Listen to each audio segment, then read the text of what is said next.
Hey, thanks for joining me. We're going to continue with Devil's Reign, the crossover between Marvel Comics and Top Cow Comics. We're on chapter 6.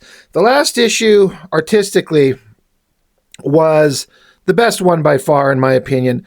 Michael Turner jumped on board and just drew some spectacular imagery of Witchblade and Wolverine. They didn't really do much, just, kind of stood around and kind of looked really cool, and they fought Mephisto a little bit.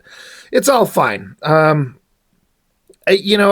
I kind of think about these in retrospect, the story never really stood out. There was that one issue, I think it was part 2 or 3, part 2, that Warren Ellis wrote it, and it was really funny, had a lot of humor, and that's the only story element to this entire thing that ever stuck with me, and I can remember, decades later after reading it. So, not particularly here for the story or anything like that, but it's Top Cow, so it's art-driven. It's all spectacular stuff, but there are varying degrees of, stuff that looks better than others. This one, we get a combination of some artists. This time, it's Witchblade and Elektra, so each issue kind of keeps changing up and pairing up different characters. Like, we started out with Ballistic from the Cyberforce group, and she ended up paired up with Ghost Rider. But then Ballistic teamed up with Wolverine, but then Wolverine teamed up with Witchblade. Now Witchblade is going to team up with Elektra. Why do these characters keep switching around? I don't know. It doesn't matter. It's all kind of a contrived, silly story to just get these characters interacting with each other. Story by Christina Z and David W. That's the writing team for Witchblade. Pencils, we got Michael Turner on pages 1 through 7 and 24. We got David Finch on pages 8 through 21 and Joe Benitez on pages 22 and 23. Inks, D-Tron does everything Michael Turner, so that's 1 through 7 and then 24. And the ever awesome Joseph Weems, he does pages 8 through 23. I just put up a video today where I did a 2-hour-long interview with Joe Weems. Great conversation, great guy, fantastic artist. It's kind of interesting to see here how, D-Tron inks Michael Turner. He was inking Michael Turner on Witchblade, and I thought it always looked amazing. It just looked fantastic. But then when Michael Turner goes over and does Fathom, Joe Weems goes with him and does the inks on Fathom. And I thought Michael Turner looked good under D-Tron. It just suddenly it just notched up an even better level, in my opinion, when Joseph Weems was inking him on Fathom. It's just fantastic stuff. That being said, paying attention to the finishing on these things, this opening shot by Michael Turner, this face of Mephisto, trying to make sure I get these names right. I did a video here just a little bit ago, the video on the art of Joe Quesada. And I just wasn't thinking. I was just kind of going too fast in my head. And I misnamed Mysterio Mephisto. They're M names, whatever. They start with M, they end with O. I goofed up, and a couple people pointed it out to me. So my mistake. But we got an awesome face shot of Mephisto. And this just goes to show that when Michael Turner, I was going to say when he's on, like when he's really kind of hitting everything on all cylinders, which kind of implies at times he doesn't. That's not what I mean. But, every artist, even when they're doing something awesome, sometimes they just hit something. It just feels like they have an idea, a vibe, just something's like, oh, this just hit. And this just big close-up of this face with the underlighting and the shadows being cast from the nose up to the brows above the eyes, and then the nice, beautiful, fine inkwork line going on here to cast the shadows, the hair. Like, that face shot is fantastic. I love it. It looks great. And again, it's Michael Turner. Everything's going to look great, but that one's just like, what a way to start a book. It's just a face shot of like a demon character guy. But you uplight it and get great coloring and everything, and I just love it. Anyway, he's there. He showed up to kind of get mouthy with Witchblade and Wolverine.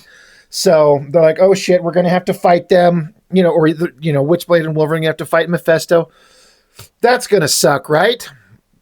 And then for some reason, a portal vortex opens up, and they're like, oh God, who's what now? What shit did what? Oh, I guess Elektra's here. I can see them, like, if you're going to have Michael Turner drawing at least part of this book, he's not, obviously, like we saw in the credits, the main artist on this one like he was the entirety of the last one. But if you're going to have Michael Turner here and you're going to have hot girls show up, like Elektra, give Michael Turner the opportunity to do a big, awesome shot. There's something about Michael Turner's art where, I mean, honestly, if you just look at this shot, she's just kind of standing there. But there's an intensity to it that you as a reader may or may not agree with. You may see or you may not see. I don't know. There's just something about the way Michael Turner does. She's just kind of standing there. She looks very serious. Coloring's great. Inking's great. Any other artist you have a double page spread. We get to draw like Elektra. And you get to do like draw her just to look as hot as you could possibly make her. There's a million different ways to do this. And she's just kind of standing there coming out of the vortex, but it also kind of works. I do like how Michael Turner went out of the way to give her hair a distinctly different texture. It's not just long, straight black hair. There's a chunky kind of rendering to it, almost like it's naturally wavy in a way. It's not just the standard thing. It's different. I don't know that she's ever been drawn that way, but it's going out of his way to make her look different. So yeah, Witchblade and Wolverine are like, oh shit, she's here. And Witchblade's like, is she here to help? Is she with us? And Wolverine's kind of like, he's like, sort of. So, kind of getting into the like, is Elektra good or is she bad? As she kind of walks out line, Elektra is, of course, like, oh, Wolverine, you dumb son of a bitch. I should kick your ass for that. But, so Mephisto's like, you know what? Enough of this. He's going to handle all these characters. Mephisto is. So he starts with Wolverine. He's like, I don't need your soul. Because he's like, I think the implication he's getting at is that, yeah, you're going to hell eventually anyway. I don't need to fight for yours. So Wolverine gets surrounded by flame. And he starts freaking out. And Elektra's telling Witchblade, she says, it's an illusion. That's Mephisto's game. Wolverine can fight if he focuses properly. And Mephisto here, another great shot of his face there. He says, oh, but my sweet warriors, you and I know it's not that simple. And then I don't know why there's this panel of just fire. I don't know what that's supposed to be representative of. I guess just morph. I don't know. It's kind of weird to me because you can't see anything else in it. Now, for the longest time when I read this, that shot, because of the look and the glowing eye, the pointed teeth, and the color tone, I'm like, that's Mephisto, right? And I still kind of like wonder if it's supposed to be based on the way of the rendering. But the dialogue is from Wolverine he's saying, Elektra, Sarah, get out of here. So it's kind of a weird thing. That's Wolverine according to the text, but visually it completely looks like Mephisto. So I wonder if there was kind of a misunderstanding, like to color, like with the glowing eyes. That's the Mephisto glowing eyes. And yes, Wolverine's always drawn with like pointed teeth, but I don't know. It was just kind of weird. I feel like there's the potential for somebody made a goof up. Anyway, Elektra wants to save Wolverine, but then Witchblade's like, no, hold on. So the Witchblade weapon is one of the kind of mysterious and sort of interesting things about the Witchblade weapon is that it kind of automatically responds to the situation at certain times, knowing what to do, even if Sarah Pizzini herself doesn't. Now, I don't know that I've ever seen before or since the Witchblade doing this thing. Like, it forms these big, giant wings. Like, it can do a giant explosion of mass, like almost infinitely. It's a magical alien otherworld, whatever the hell it is. But it forms these giant wings, which then wrap around both of them and form a protective cocoon from the flames of Mephisto. Okay. And then we got to change it and flip the page over on its side again.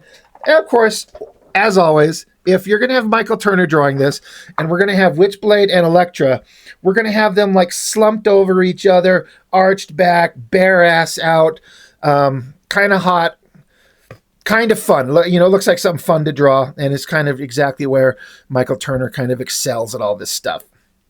But they teleported away. They're gone. They're somewhere. They got out of reach of Mephisto, so now they have to like find their way back to Wolverine. That's the important part. There's another element coming up here because the art shifts. This is Michael Turner's last page, and it goes over to David Finch. One thing I always liked about when Michael Turner drew the book, when people think about Witchblade, generically speaking, it's always like a nude figure with that spiky weapon all over herself. But Michael Turner always drew her like she always had clothes on. It's not like she's ever running around naked or something like that. But the weapon will tear through her clothes and kind of shred them, but she still always has clothes on. And that is shown in these pages with Michael Turner. You know, her dress is shredded, but she's wearing some other clothes. But then we get to these other parts in these next pages where suddenly the ripped clothing is just gone, and it's just the Witchblade weapon. And this is where I start thinking about the distinction of what the reason was why Michael Turner's version of the character in the book, in my mind and my opinion, retained a certain amount of, for lack of a better term, respectability. Because again, he always drew her with clothes on. Yes, they always got torn. There was plenty of skin showing all the time. Like, we're not pretending like this isn't something that it's not. You know, there's the whole 90s bad girl sex appeal thing. But at least the clothes were there. In this version here, and maybe David Finch didn't know how Michael Turner drew the previous pages, so he didn't know how to keep the continuity. But he basically removes all her clothes, and she's just in the little spiny, thorny, metallic Witchblade weapon. And another element that I kind of can't help but kind of laugh at is that it becomes a thong bikini underwear thing, this metallic thing.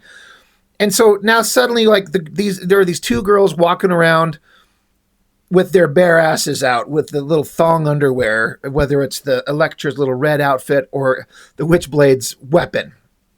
These are the 90s. These are comics. I get it.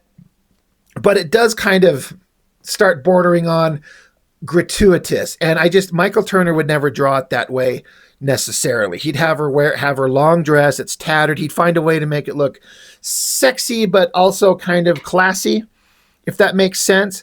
Anyway, it's just a small little minor kind of thing, a thought that I was having. Also, switching over to David Finch, he's obviously good. He's always been good. He'll always be good. But this is kind of an era where it wasn't my favorite stuff. This is not the best art he's ever done. It's fine. And it's kind of better and more dramatic than most of the other artists that he'd be working with at Top Cow. He's certainly in the top tier of guys. But coming off the Michael Turner pages, it's a drastic shift, and it's just not quite as interesting, but it's still good. So, yeah, Witchblade and Elektra, now they look up. Now, ninjas are there. Ninjas just show up. Why not? So they attack, so now we have to fight. So slice, stab, rend, kill, murder. Again, if you look at this page, the average person might look at it and go, it's just kind of fine. And again, I'm wondering if some of these pages were kind of required to be pumped out kind of fast. Finch can do better. These look like he wasn't able to give them the attention that he's been able to do on other books and other pages. So it's just a guess on my part. I wonder if there was a timeline crunch. I don't know. It's fine, but it's not peak Finch. And again, coming off the Michael Turner pages, it just kind of doesn't look as awesome. And there's the Witchblade again, where like the black dress she was wearing, it's just gone. So the Witchblade weapon, it just looks like a couple of spiny robotic hands holding their tits, which I'm jealous. But energy blast from her fist, shooting ninjas, Elektra jumping again. There's her bare ass. I kind of like this shot of her foot kind of kicking out, kicking a ninja straight in the face.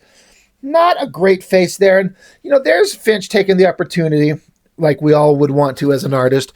Going to draw a big, awesome shot of her standing there. Even the hair doesn't match the way that, like, Michael Turner did it. That specific kind of hairstyle. Because now it's just long black hair, a little curly. It's fine. But I've said before that also Finch was never the best at female faces. He's getting better at it, but this shot is kind of fine. It's not bad. I mean, it's not my favorite, but it's not bad at all. They kicked a bunch of ass, of course. So now the girls are walking around like this shot right here. I remember looking at this. I'm like, they're just their bare asses. These hot girls are walking around, long hair, almost no clothes. Oh, the 90s were something, and I love it. They're walking around through some snowy area. They go into a cave. Now they're in some kind of church. This is some world Mephisto has created. There's no reality here, which is why the background shifts so dramatically. But they're in a church. There's some weird churchy guy. This is getting into some of that designy stuff that Finch is really good with the window design backgrounds. I like these cloaked figures. That's fun stuff. But yeah, some kind of religious thing. Probably Mephisto. It always is. Why else? I mean, what else would it be? And then there's a bit in the story where Witchblade is talking about having faith in a higher power, which I actually don't remember. Because I read Witchblade forever. And I don't remember having a specific kind of like religious faith, but I haven't read those books in so long. It doesn't matter. She does here. And so she's kind of having to explain her faith to Elektra, and Elektra's kind of not wanting to hear it. And then the church starts falling apart. Churchy guys threatening them. Cloaked figures come after them. I guess the cloaked figures are talking. They're kind of like possessed humans or souls or something like that. And Elektra wants to start stabbing them to death. And Witchblade stops her, and she's like, look, don't give in to him. He wants us to do that. If we kill these innocent souls, he wins. So let's not do that. And Elektra's kind of like, they would be better off dead anyway. So, you know, these two are not getting along so great. But Witchblade stops Elektra from killing. So it seems. They didn't seem to have any problems about blowing away ninjas, but does anybody ever feel bad about killing ninjas? They're just, you know, underneath those ninja robe outfits, they're just, you know, swirling bits of green gas anyway, right? But yeah, the church keeps rumbling, and oh shit, we get another giant glory shot of Mephisto. In the last book, right there at the end, Michael Turner got to do the same thing, giant double page spread. This is pretty good. This is Finch on fire. You know, big male figure, heavy lighting, dramatic rendering, smoke, flame, capes. To me, it feels like he was into this one. It looks pretty good. I do think Michael Turner's was better in the last issue, but that's kind of like going from like, if that's a 10, this is a 9.5. It's pretty dang good. But yeah, Mephisto's there. He's going to be evil. And so we get another giant shot of him being evil with his evil face. And he's just cackling, saying evil Mephisto shit. And just kind of trying to like get Sarah to join him. She has to like face this and kind of see through the fog of evil. Elektra seems to have a clear kind of understanding of everything, and Witchblade is the one who has to pull herself together and see her way out of it. I gotta say, this shot of Elektra right there, it's kind of awful. Look at her giant head and her little tiny body. She looks like a child's body, but way too mature. It just is kind of awkward. Not the greatest shot. Witchblade's face there is kind of a little goofy looking. Again, it feels like maybe he was rushing through certain parts of these pages. This stuff looks great. Mephisto looks awesome. But anyway, Sarah, she has to see her way out of it. But she keeps getting confused. And, you know, the glamour magic keeps trying to... that Mephisto keeps throwing at her, keeps trying to throw her off. So he's huge, apparently. He opens up his cape, and then this dude, who was her partner in issue 1 and died in issue 1, she's still sad over the death of this guy. I don't know why they're throwing them at each other like they're in like a relationship, because they never were. But this is where Elektra is like, God damn it, Sarah, it's not real. Don't let him fool you. And Mephisto blasts at Elektra, telling her to shut up. So she drops down. But is Witchblade gonna pull her shit together and see through everything? Well, apparently. This stuff, there's something kind of odd artistically going on where it doesn't feel exactly like David Finch. I feel like someone else is stepping in, or maybe the penciling was really quickly done and the inkers had to finish it up a little bit more. It's just pure guesswork on my part. I don't know. It doesn't feel exactly like David Finch. This is not quite the same.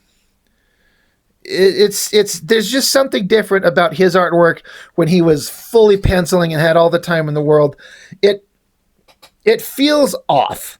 I'm not saying it looks bad, but it's not the same. But she pulls herself together. She gives a big long speech. She does the Wolverine thing where she puts the two claws on either side of his head, implying, "I'll put the third one through your brain. Shut up. I'm done with you, devil." And he's like, "All right, well, I will. I'm still gonna win anyway." And then just we get an awesome double page spread from Joe Benitez with Mephisto, and he's like, "I'm gonna have the soul of Elektra here." Now this stuff looks pretty dang good. This is really cool. She looks fantastic. He looks really evil. He's got his own kind of flair to and vibe to the look of him, Mephisto here. Looks pretty good. But yeah, he's just being evil. He's going to steal all the souls, and he's going to steal Elektra's soul because he sent Witchblade away. And so now she kind of pops back up into her own world, her own universe, and she's back in the black dress. See, this is what I'm talking about. Michael Turner gets to have the end page wrapping up the Witchblade story. She got that distinct Michael Turner face, the way her hair looks. She's kind of soft and feminine, but strong and powerful. And she got that fucking black dress on. And again, there's the Witchblade weapon, just kind of it retracts into a little watch. This is what I'm talking about. She's wearing clothes. Yes, they're ripped up from the weapon. Yes, there's still skin. Yes, there's sex appeal. But she wasn't running around essentially naked. And I get it. There's probably, artists working on multiple pages at the same time, and they are not comparing pages, so they don't know what details are going on when one artist draws one thing and another artist has to draw the same characters in the same scene, but they don't know what the other pages look like. It's like a minor thing. Most people probably don't care, but it's just one of those little continuity things that just makes Michael Turner stand out as the superstar. She's beautiful. She's attractive. There's kind of a sadness to her face. It just works. It's just really good stuff. Michael Turner was amazing at what he did, and I just wish he was still around drawing comics. So anyway, there's more to come. There's Elektra Psyblade, and then back with Weapon Zero, and I think that's the end of the crossover, I think. Anyway, it's kind of fine. It's not super exciting. Like, artistically, the guys it seems like they're all having a bunch of fun. Story-wise, whatever. We're just here to see some cool art and see the characters interact. So, Witchblade Elektra, pretty fun. Some pretty good artwork all the way around, which is to be expected. So, that's all I got for this one. Thank you for joining me as always. I really appreciate it. By the way, in case anyone, before I sign off, I got comics available. I got a sketchbook right there. Female figure drawings. All kinds of fun stuff. And I have a He-Man fan comic series. 6 volumes that I created. And I talk about them. There's you can find information on my channel. You can message me if you're interested. But if you like Masters of the Universe, there's a movie coming out. I did my own fan comic version of these guys. And I'm pretty proud of it all. And I've got copies of them. So if you're interested, hit me up. And I can get copies of these in your hands if you'd like to make it. We'll call it a donation to the channel. Anyway, Witchblade Elektra. That's all I've got for now. Thank you for joining me. I really appreciate it. I'll see you next time.